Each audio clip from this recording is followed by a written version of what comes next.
अस्सलाम वालेकुम दोस्तों, मैं हाँ अहमद रज़ा।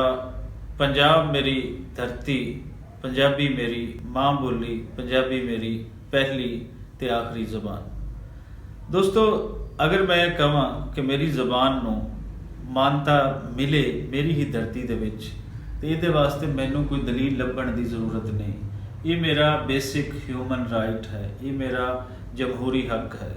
लेकिन इस तो वध के अगर दुनिया भर दे अंदर मैं इहदियां दलीलां लभा तो यूनेस्को जिहा इदारा भी ये कहता है कि हर कौम वास्ते, खास कर उत्थों दे बाड़ां वास्ते उन्हां दी माँ बोली इंतहाई ज़रूरी है।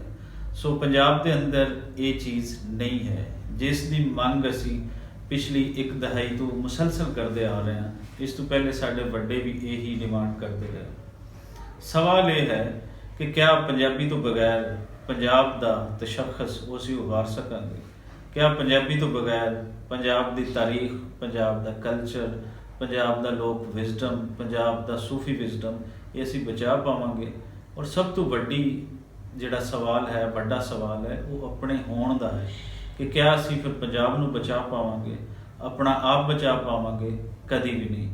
सो पंजाबी दे निफाज वास्ते हमेशा तो साडी कोशिश रही है, और एक वड्डी कोशिश जिहड़ी असीं करन चले हां 7 नवंबर नूं हफ्ते वाले दिन प्रैस क्लब के सामने असीं एक भरवां एहतजाज रिकॉर्ड कराउण चले हां, और इस दे वास्ते डिमांड करन चले हां कि साडी ज़बान नूं निसाब दे विच उंज ही शामिल किया जाए जिवें सिंध दे अंदर सिंधी नूं शामिल किया गया है, बलोचिस्तान दे अंदर बलोची नूं, और KPK दे अंदर पश्तो नूं। इस तो पहले अगर असीं देखिए तो असीं ज़बान दा हक मार के बंगलादेश जिहा एक मुल्क बना के पाकिस्तान दा लग तरोड़ चुके हाँ। सो इत्थों दी कौमां नूं जदों तक इज्जत ते एहतराम नहीं मिलता उदों तक पाकिस्तान दा वो ख्वाब जो इत्थों दी कौमां ने वेखा सी वो पूरा नहीं हो सकता। सो इहदे विच पंजाब सरकार नूं भी सोचना पेगा।